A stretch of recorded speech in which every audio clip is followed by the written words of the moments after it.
दोस्तों, मैं अधिवक्ता Swati Jain jurist legal associate में आपका एक बार फिर से स्वागत करती हूँ। आज मैं बात करने जा रही हूँ तलाक के केस को लेकर। तलाक के केस में अक्सर पुरुषों का ये सवाल होता है कि हम करें तो करें क्या। पारिवारिक विवाद में स्थितियां इस प्रकार से निर्मित है कि जहां हम साथ रह पाए ऐसी स्थिति नहीं है, लेकिन अगर हम किसी भी प्रकार से पहल करते हैं तो हमारे ऊपर मेंटेनेंस का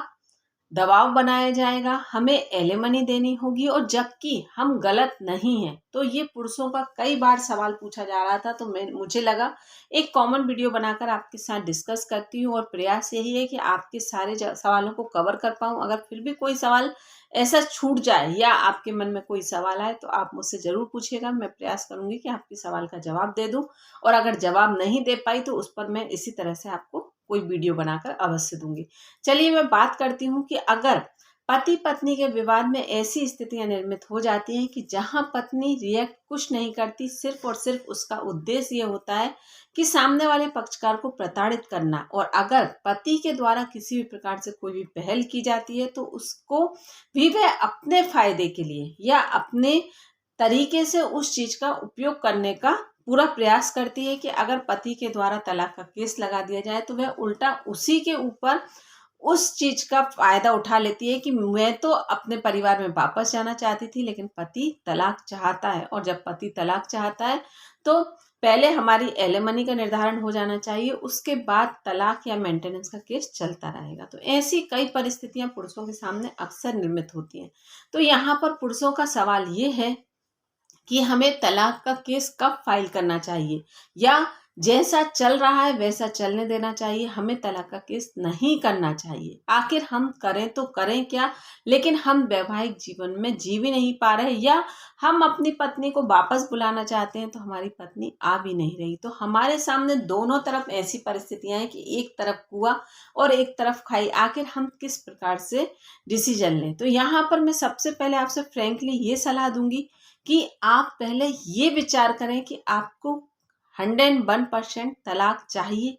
क्योंकि कई बार परिस्थितियां ऐसी निर्मित होती हैं कि जहां हमें गुस्से फ्रस्ट्रेशन में ऐसा लगता है कि हम अब इस पर्सन के साथ, इस महिला के साथ, या महिला को लगता है कि उस पुरुष के साथ नहीं रहेंगे क्योंकि उस समय में पति के द्वारा या पत्नी के द्वारा हमें सपोर्ट नहीं किया गया था।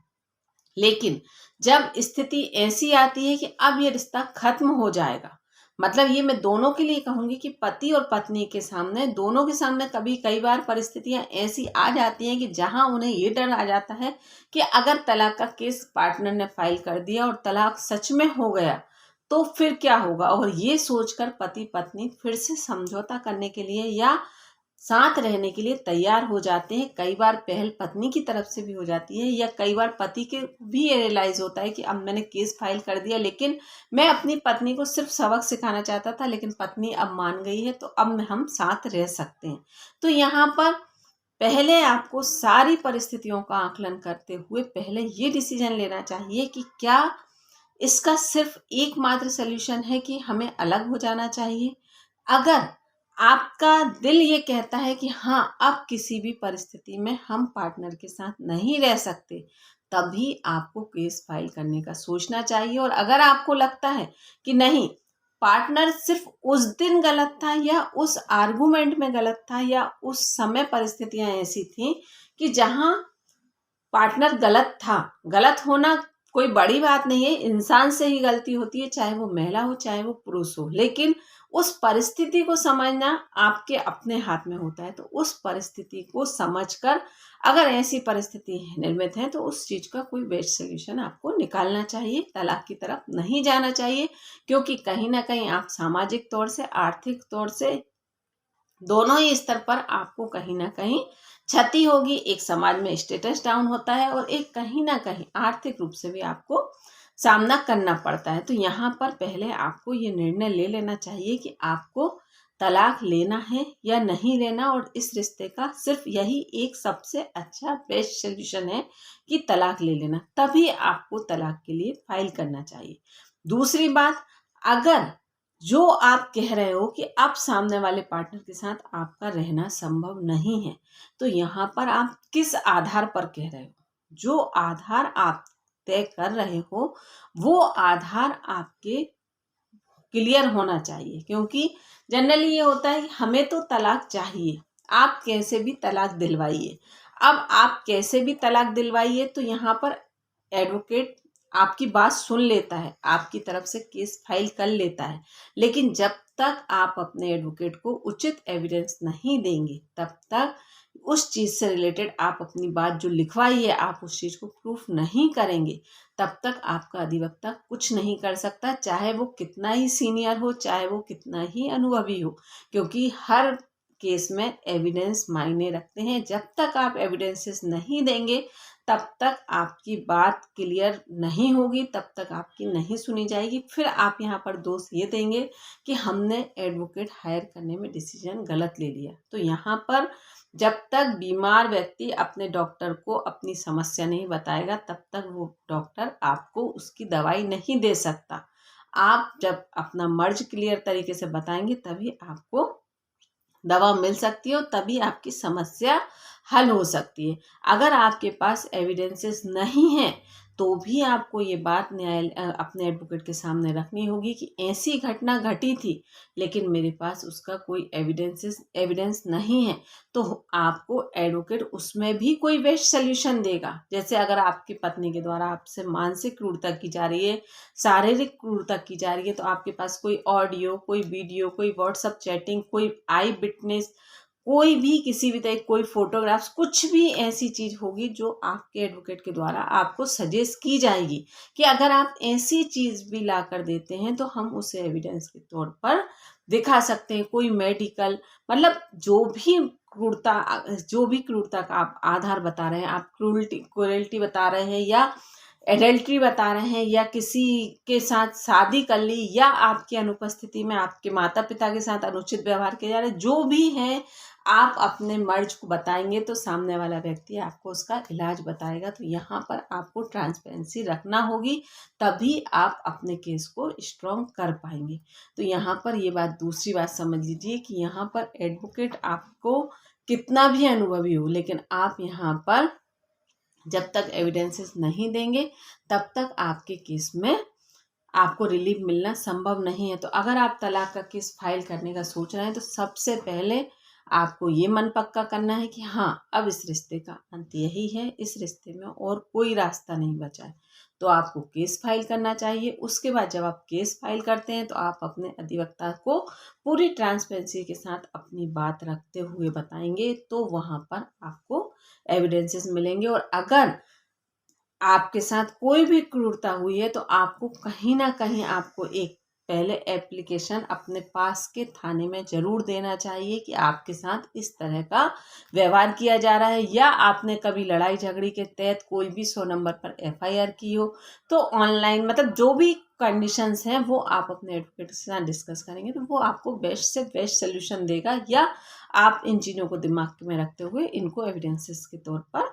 उपयोग कर सकते हैं। अब बात करते हैं कि मेंटेनेंस से कैसे बचें। तो यहाँ पर मेंटेनेंस के लिए मैंने सेपरेट वीडियो भी बना कर रखा है, आप चैनल विजिट कर सकते हैं। बाकी मैं आपको यहाँ पर कम शब्दों में बताती हूँ क्योंकि वीडियो बहुत लंबा हो जाता है तो कहीं ना कहीं फिर स्किप होता है और फिर आप कुछ ना कुछ मेन पॉइंट छोड़ देते हैं और फिर वो आप बाद में वही क्वेश्चन लेके आते हैं कि मैडम आपने इस सवाल का जवाब तो दिया नहीं। तो यहाँ पर मेंटेनेंस को कम होने का सबसे बड़ी तरीका यही है कि आपको ये प्रूफ करना होगा कि पत्नी कैपेबल है या वो चाह कर भी अपने वैवाहिक जीवन की जिम्मेदारियों को नहीं निभा रहे। जैसे मैंने आपसे अब भी कहा कि अगर आप अपने एडवोकेट के सामने सारी बातें रखेंगे तो आपको उसमें से ही आपका एडवोकेट आपको बेस्ट सोल्यूशन देगा कि जब पत्नी आप रखना चाहते हैं, पत्नी आपके साथ रहना नहीं चाहती, वह अपने वैवाहिक जीवन की जिम्मेदारियां नहीं निभा रही, तो यहाँ पर अपने आप क्रूरता होती है। क्रूरता के आधार पर अगर आप तलाक ले रहे हैं तो यहाँ पर आपको तलाक इसी मिलेगा, या पत्नी सेपरेशन में रह रही है, या कभी आप लोगों के बीच में इस तरह से बातचीत हो गई थी कि हम एक साथ रहेंगे लेकिन एक घर में रहेंगे, हम आपसे आपस में कोई संबंध नहीं रखेंगे, तो यहाँ पर कहीं ना कहीं सेपरेशन का भी ग्राउंड बनता है कि जब पति और पत्नी के बीच में किसी भी प्रकार का कोई संबंध ही नहीं है तो यहाँ पर आपको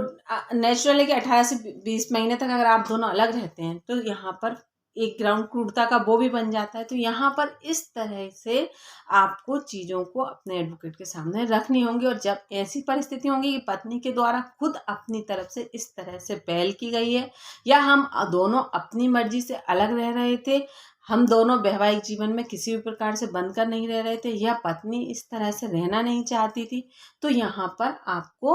मेंटेनेंस में भी रिलीफ मिलेगा। या पत्नी के पास कोई एफडी है, पत्नी के पास कोई प्रॉपर्टी है, पत्नी के पीहर वालों के द्वारा कोई ऐसी संपत्ति उसके नाम की गई है जिससे कि वह अपना जीविका अच्छे से चला सकती है, तो ये सारी चीज़ें आपको न्यायालय के समक्ष देनी होंगी। और इसका आपके कहने भर से काम नहीं चलेगा, ये बात आप पहले लिख के ले लो। आपको इस सब चीज़ों के एविडेंसेस देना होंगे और बाकायदा शपथ पत्र के साथ देने होंगे। अगर आप कोई भी इलेक्ट्रॉनिक डिवाइस का उपयोग करते हो एविडेंस के तौर पर, तो आपको यहाँ पर बाकायदा शपथ पत्र के साथ कि जो आप कह रहे हो वह पूर्णतः प्रमाणित है, तो तभी आपके वो एविडेंसेस मान्य होंगे। और यहाँ पर अगर आप गलत दे देते हो तो कहीं ना कहीं आपका केस कमज़ोर भी पड़ेगा। तो यहाँ पर आप ये बात समझ लीजिए कि अगर तलाक की बात है, अगर आपको लगता है कि आपका पार्टनर आपके साथ नहीं रह रहा, आप तलाक के लिए अप्लाई कर रहे हैं, तो आप अपील लगा रहे हैं, तो आपको इस तरह से प्रोसेस से चलना होगा और पूरे एविडेंसेस के साथ चलना होगा। और जहाँ पर मेंटेनेंस एलिमनी की बात आती है, तो आपको ये पक्ष रखना होगा। और अगर मेंटेनेंस में आपके ऊपर ज़्यादा डिपेंड लोग हैं, तो आपको उनकी तरफ से भी अपील मतलब लगानी होगी, उनका नाम भी ऐड करना होगा कि अगर मेरी इनकम इतनी है तो मुझ पर डिपेंड लोग भी इतने हैं, मुझे इतने लोगों का खर्च भी चलाना पड़ता है। उसमें आप अपने माता पिता, भाई बहन, नाबालिग भाई बहन या विकलांग भाई बहन, शारीरिक रूप से, मानसिक रूप से, इस तरह से, या माता पिता की मेडिकल जो कि आप पर डिपेंड है, वो भी आपके ऊपर मेंटेनेंस का केस कर सकते हैं। तो यहाँ पर इस तरह से आप ये चीज़ें दर्शाकर मेंटेनेंस से बच सकते हैं। एलिमनी के लिए भी आप अपना पक्ष रख सकते हैं कि मुझे इतना खर्च अपने घर वालों को देना होता है, फिर मैं अपनी तरफ से भी केस लड़ूं, पत्नी की तरफ से भी लड़ूं, जबकि पत्नी कैपेबल है, या पत्नी विवाह के पहले काम करती थी, पत्नी विवाह के पहले वर्किंग में थी, विवाह के बाद पत्नी के द्वारा वर्किंग छोड़ दी गई है, मतलब वर्किंग में नहीं है, तो यहाँ पर आप ये पक्ष भी रख सकते हैं कि मैं कुछ समय तक मेंटेनेंस दे सकता हूँ, पत्नी अपने आप में सेटल हो जाए, उसके बाद में मेंटेनेंस देना बंद कर सकता हूँ। क्योंकि कई जजमेंट इस प्रकार से भी हैं कि अगर पत्नी विवाह के पहले जॉब करती थी और उसने विवाह उपरांत जॉब छोड़ दिया, मतलब पत्नी इतनी कैपेबल है कि वह अपना अर्न खुद कर सकती है, तो यहाँ पर पति उसको उस समय अवधि के दौरान, मतलब 1 साल 2 साल तक मेंटेनेंस देगा। उसके बाद पत्नी अपने पैरों पर खुद खड़ी हो जाए, क्योंकि वह कर सकती है और उसकी एजुकेशन इतनी है। तो इस तरह से आप अपने केस को स्ट्रॉन्ग बना सकते हैं, मेंटेनेंस देने से बच सकते हैं और आप अपने केस में रिलीफ भी पा सकते हैं। तो यहाँ पर सिर्फ और सिर्फ मेन रोल आपके एविडेंसेस पर डिपेंड करता है और आपके अपने पक्ष रखने पर डिपेंड करता है। और दूसरा, आप यहाँ पर अपने आप को इतने अच्छे से डिसाइड कर लें कि हाँ, अब आप इस रिश्ते का अंत यही है, तो फिर आप उस रिश्ते पर, उस रास्ते पर चलेंगे तो सफलता मिलना तय है। लेकिन यहाँ पर सब पक्षों को देखकर ही आप इस तरह से डिसीजन लीजिए। धन्यवाद।